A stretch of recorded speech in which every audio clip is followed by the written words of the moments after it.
Hi friends, welcome back to another reading video. I pulled some cards, I have them out in front of me like a spread, and I'm going to read them like a story. I don't know what wants to come through today, but something in me said do a reading video, so I'm here. Okay, so the cards we have are the Two of Swords, the Star, the Eight of Pentacles, Five of Pentacles, Four of Wands, Seven of Cups, Death, Tower, and King of Pentacles. There's a lot of stuff going on here, and it is tarot archetype story time. So right now you might feel like you are spending a lot of time thinking or contemplating a decision, and you might feel like there's a lot of maybe logistics or plans or things or thoughts that are still, you're like massaging certain ideas, and that's kind of the only thing between you and feeling fulfilled in your dreams. It's like, how am I going to get there? What's my strategy?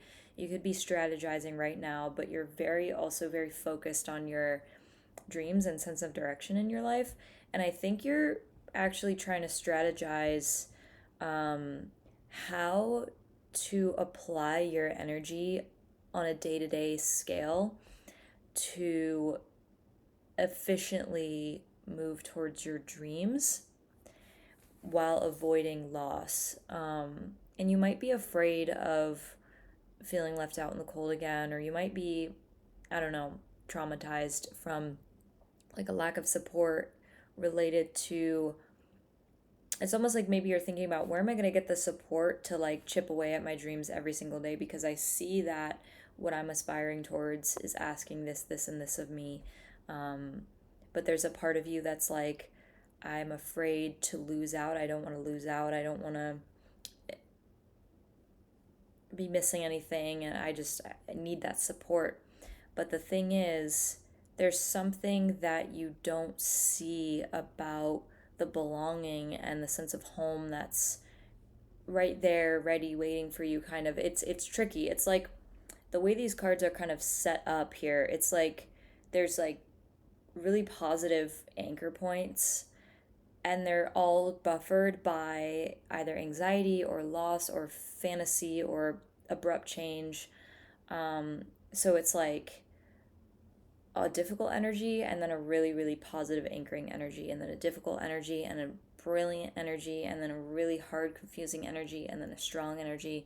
It's like, so you might feel like in your life right now, there's this oscillation between those energies, right? Like the good and the bad, and moments when you feel strong or embodied, and you feel like your visions are clear and you're in alignment. And then you might fluctuate between that and some anxieties or stresses, or, I don't know how I'm going to get there. Or it's like almost like the mental spirals kind of like take over at times, because you're so close to the thing. Like you are literally walking your path to get to the thing. So that's why it feels extra maybe intimidating or triggering or activating some of these things coming up. But the messages here primarily are that you are going to figure out the perfect balance when it comes to working on your dreams. You're gonna figure out the perfect rhythm and the perfect, rhythm for yourself when it comes to working towards your dreams. Eight of Pentacles and the Star. And then smack in the middle, literally smack in the middle with four cards on either side, we have the Four of Wands. So at the core of this, there's themes of belonging, home, community, and being embraced. And that's like at the dead center of this reading. So if ever you get distracted or whatever, like let that be your North Star, and remember that you absolutely are moving towards that feeling and that embodied experience of belonging. And then next to that Four of Wands energy, we have the Seven of Cups, Death, Tower, and then the King of Pentacles. So that makes me think that you've probably had some losses or abrupt changes or even deaths when it comes to your sense of community. And right now, there's maybe a lot of fantasizing or being in your head or imagining around both this sense of belonging as well as this like fear or loss kind of energy. But with the King of Pentacles on the end, that tells me that support is absolutely coming in, and you're not going to be left out in the cold. It's like it's like, here's what the message is: you're 100,000% moving towards your goals and your aims. The things that you dream of, the things that you have in your heart, they are 100% already right there. They are right there. I promise you that. And that's what God says. You know what I mean? Like, literally, that's how reality works. We have versions of ourselves that we might not be embodied fully in yet, because we live and experience life within the span of three-dimensional time, right? So the version of us that has graduated from school and is a professional, whatever we study to be. Like, if we're in school, we're not that person yet. We're becoming that person, and we're on the path towards becoming that person. If you want to be a parent, and you haven't had children yet, or you don't know who your person is going to be to have the children with, but you know you want that, and you're preparing your body, preparing your heart, preparing your mind, setting yourself up to receive that all, whatever you're doing, as long as you're aligned on the path to becoming that person, then it's a guarantee. It's just a matter of faith and surrender. That's it. And it's way, way, way easier and nicer said than done. But that's the core of this message. This message is acknowledging the fear of loss, the trauma, the feeling left out in the cold, the abrupt sudden changes, the losses, the feeling that reality is more accessible through fantasy and imagination sometimes than through actual embodiment and having, because so much has been taken away from you and the rug has been ripped out from underneath your feet so many times for some of you. And then also the mental loops or stuckness, or that like paralysis, or this feeling of, I know that I want to be here, but I just don't know what to do. It's like the Two of Swords is this consideration state, it's consideration energy. So you are so much closer to, I know you probably have heard this many times, but you're so much closer to the actualization of your dreams than you have ever been before. And that's why all of these layers of stuff are coming up so big, because that's what your nervous system and your ego, and yourself has only ever known when it comes to, these things. It's like, how is your nervous system supposed to feel like it has what it's never known when you don't know what that's like, and this is kind of a harsh example, but this is personal to me. But I sadly have not had, familial relationships that have felt warm and supportive and consistent for me. So I don't know what it's like to feel as close to someone as you can feel with a blood family member, and to be able to continually rely on them. I don't know what that feels like, but it's what I'm working towards, and it's what I am praying for, and it's what God's shared with me, that it's mine, it belongs to me, because my heart yearns for it. And I always say, people don't want things in vain.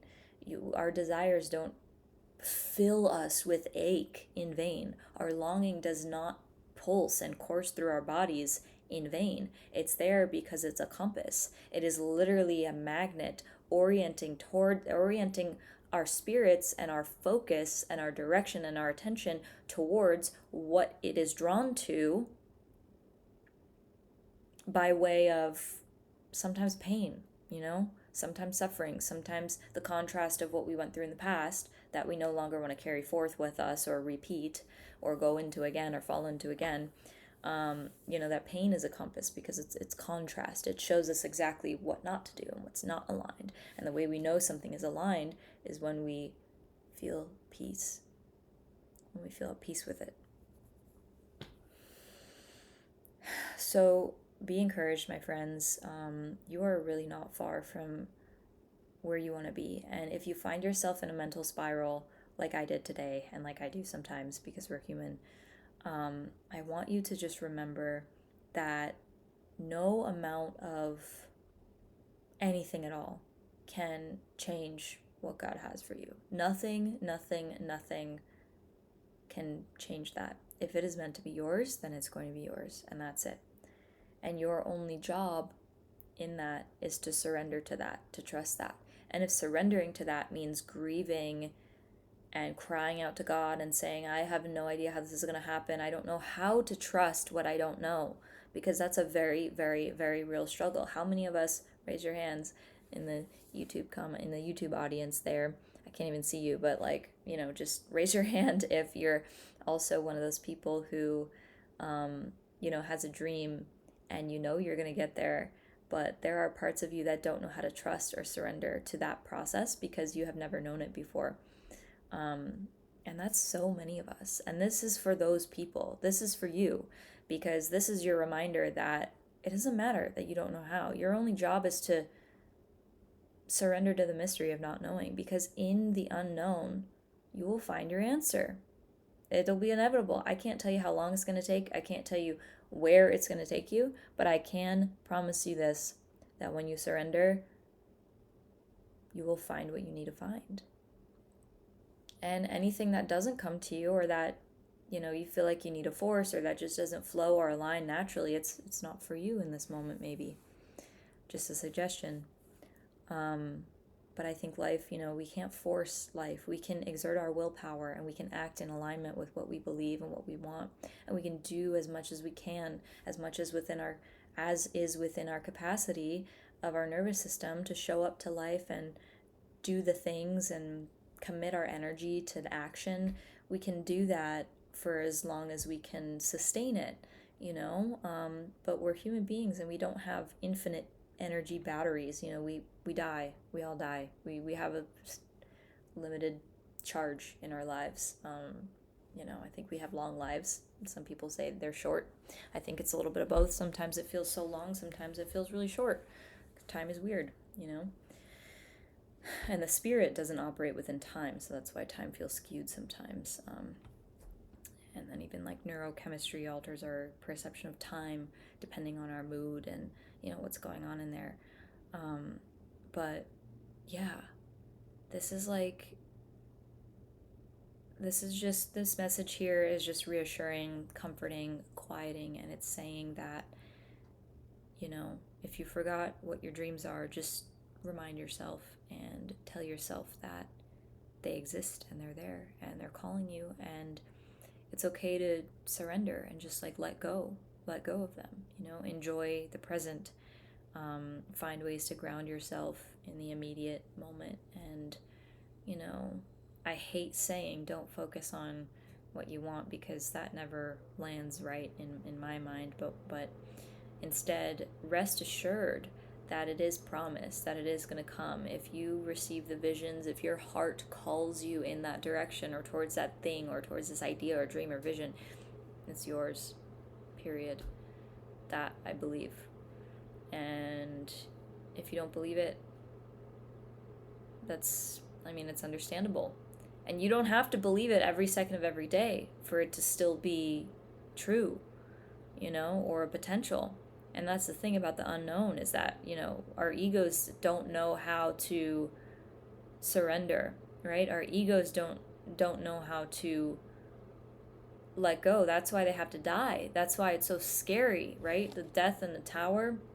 That's why it's so terrifying to let go of the relationships that didn't work, or environments that didn't work, or jobs that didn't work, or, habits that don't work. That's why it's so, so, so hard to do that, and it feels disorienting, disillusioning. We feel left out in the cold. We say, I don't know where I'm going to get my needs met. I don't know where I'm going to find comfort. And then we get stuck thinking, what am I going to do? What's my strategy? How do I go forward? Because I still want to work on my dreams. I want to show up every single day and actualize these things that I dream of, because I don't want to live for no reason. I want to live for a purpose. I want to live to be fulfilled. I want to live to feel warmth and belonging and a sense of community. And I need support. I need stability. I want to share that, but I can't achieve this without that. So how do I do it? How do I surrender? I feel stuck. And the only way out is through my imagination, through my fantasy. And my friends, I'm telling you this right now, all those things are coming from the ego. And when I say that if it's coming from the ego, that's not a judgment, it's not a bad thing at all. It's just we're designed that way. Our egos are in place to keep us alive. Oh, I think I have to sneeze. Okay, I got my sneeze out. Okay. But yeah, the ego is there to keep us alive and grip to what we have known. And when we are entering into an unknown, it's gonna come up, and it's gonna tempt us to give up and to stop believing. But when we actually realize that and we get that meta perspective of, oh, that's why I feel crazy, that's why I feel desperate, that's why I feel my trauma is coming back up again, that's why I feel stuck, that's why I feel hopeless, helpless, whatever. It's just my ego trying to protect me from the version of myself that I don't know yet, because all I've ever known was loss and despair and, change and death and, all these good things. They never lasted. So when you're about to go into something that's actually meant to last for you, your ego freaks the F out. Of course it does, because again, we're designed that way. And with that said, be happy and celebrate the fact, rejoice in the fact that all that fear, it has no bounds on what is actually available for you. You know what I'm saying? I hope that this was helpful. I'm gonna leave this here. If you want to book a personal reading with me, I have info for my offerings in the description, and some of my pricings and things have changed. I need to update that. So you know what? Just message me if you want to book a personal reading with me. And you can do that here on YouTube or on my Instagram at Rustic Peach. And yeah, I'd be happy to support you, offer some guidance. But that is all I have for today. Thanks for watching.